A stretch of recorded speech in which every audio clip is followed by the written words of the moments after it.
Pertanyaan berikutnya ini sebenarnya nanti terkait dengan tadi Mbah Nun cerita waktu di Kadipaten tinggal di tempat tinggal yang sangat kecil dan harus berbagi, menulis tidak mungkin dalam keadaan yang sunyi enak karo nyawang buka jendela ngetik itu kemewahan barangkali ya dari kalau kita dengar pengalaman Mbah Nun. Nggak ada jendela.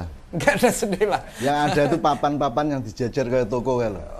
Itu kan kios-kios sebenarnya, kios-kios itu yang saya sewa satu untuk kamar mandinya ya bareng karo wong tonggo-tonggo.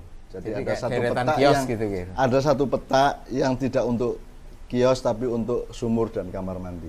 Nah teman kita ini si Mas TA ini mau menanyakan tentang membaca. Tadi ngetik, menulis. Nah ini perihal membaca. Nah dia pernah mendengar, saya bacakan. Saya pernah membaca di tulisan Mbah Nun bahwa Mbah Nun hanya membaca 5 buku. Ya, itu buku-buku itu apa saja 5? Jadi mungkin dia jadi punya... tolong jangan ada asumsi atau ketakjuban seolah-olah ini sebuah kehebatan ya.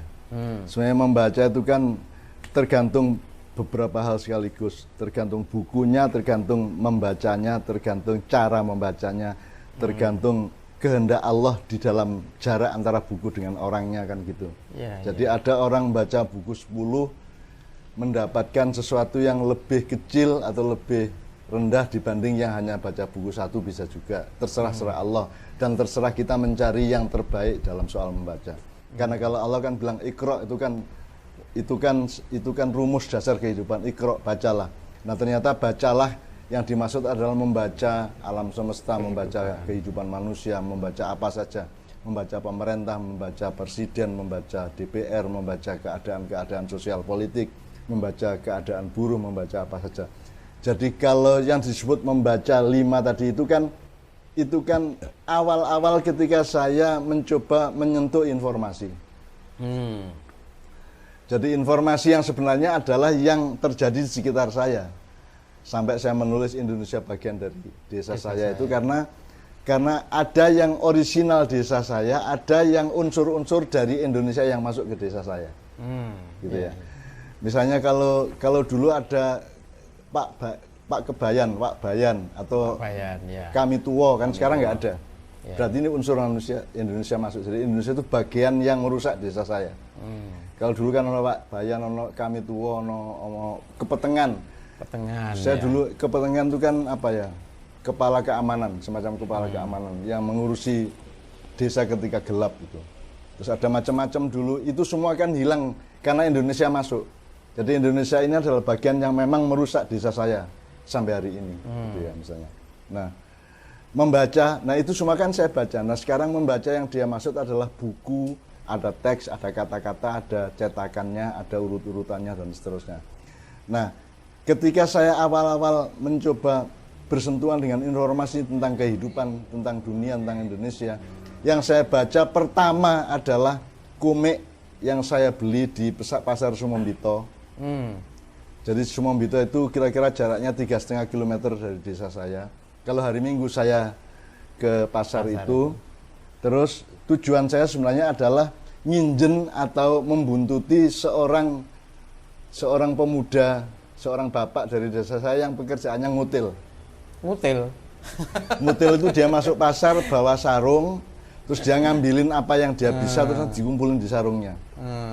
Nah itu ada, saya tidak sebut namanya, ada seorang yang kami selalu asik untuk membuntuti dia ngutil apa. Penasaran dengan apanya Mbah? Penasaran dia ngutil apa, bagaimana caranya ngutil, momentumnya bagaimana kok bisa ngutil. Kan itu kan harus pinter banget, harus jeli banget kan gitu. Nah itu saya tujuannya adalah untuk membuntuti beliau ini ngutil di pasar dan biasanya pulang itu sarungnya penuh itu. Sarungnya penuh ya. Isinya ya garisan, ya kecambah, ya berambang, ya mercon, ya segala pokoknya dadi siji di dalam sarungnya paket. Itu. Ya, jadi pokoknya dari sarungnya digembol gini, isinya itu segala macam campur jadi satu itu. Tapi tolong diperhatikan bahwa kelak beliau ini husnul khotimah dan beliau adalah penghuni utama musola Padang Bulan yang di depan itu. Nah, beliau ini orang yang paling rajin sholat jamaah, kelak ya. Kira-kira ya 40-50 tahun kemudian dan husnul khotimah alhamdulillah. Dan dia sangat akrab sama saya sangat akrab sama dia. karena selalu saya goda-goda, sampean biyen ya apa carane kok pinter ngutil iki biyen ya apa. Itu kan juga bacaan yang luar biasa. Orang ribut-ribut berkerumun beli mercon. Terus di antara yang berkerumun itu ada si beliau ini. Terus beliau tiba-tiba di tengah celbung ribut itu dia bilang, "Pak, endi iki bratune? Bratu itu bonus. Endi bonus nggo aku?" Terus dia dikasih bonus padahal dia enggak beli. Jadi dia di situ berkerumun, dia tidak ikut beli tapi dia minta bonus. Jadi saya kira itu pembacaan yang luar biasa bahwa banyak sekali dalam sistem masyarakat kita orang-orang yang semacam itu, yang tidak ikut berjasa tapi ingin ikut dikasih tanda jasa, ya toh. Orang yang selalu ngaku-ngaku, orang selalu mencari pencitraan dan seterusnya dan seterusnya. Nah, saya kemudian di pasar Sumombito itu saya beli buku Angling Darmo Badik Madrim. Itu Angling Darmo Badik Madrim. Itu Raja Bojonegoro, kerajaan zaman dulu yang istrinya Setiawati, yang di situ saya mulai kenal dunia santet, dunia silat, dunia macam-macam dari zaman yang lalu. Kemudian saya baca Nogososro Sabu Inten, Api di Bukit Menoreh, ya. Kemudian kalau kayak Koping Ho saya tidak sempat baca beneran. Kemudian ketika saya di kantor, ya satu-satunya buku yang saya punya dan saya mulai baca dikit itu Durratun Nasihin. Itu buah-buah nasihat. Intinya itu seperti kumpulan nasihat-nasihat. Itu buku kelas rendah dari pesantren gitu ya. Jadi saya belum pernah belajar di pesantren sampai ke tingkat yang kiai seperti Pak Yai Muzamil tahu segala macam buku itu. Saya hampir tidak punya buku apapun yang dari pesantren kecuali Durratun Nasihin itu.